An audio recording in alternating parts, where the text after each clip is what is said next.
The staggering amount of immigrants arriving to the United States during the Gilded Age was around 13.5 million. Now, with the job market full and soldiers returning to war that couldn't find work, many politicians blamed immigrants for the job market being terrible.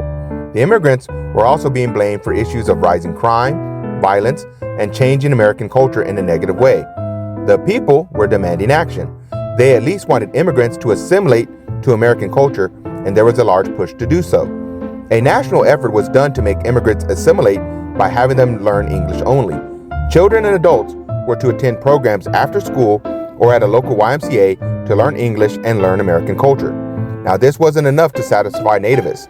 They wanted immigration banned, but had to settle for the Emergency Quotas Act of 1921 and the National Origins Act of 1924. Immigrants coming from Asian nations were barred from entering, as well as most European Jewish immigrants. The cap for immigrants entering was around 358,000 per year. Out of this number, each country would be allowed a percentage to enter based on how many people from that country live currently in the United States. Use a round number as an example. If 2% of the entire U.S. population comes from France, then they are allotted 2% of that 358,000, which is about 7,160 people. The population percentage was now adjusted to national origins, so British, Swedish, and other Western European countries were able to get a much bigger percentage of the quota.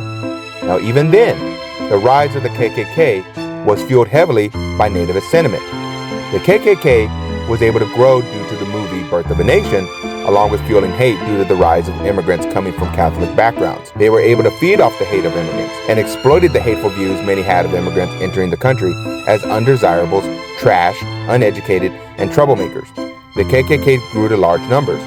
Over 2 million members existed during this time and had significant influence on politics.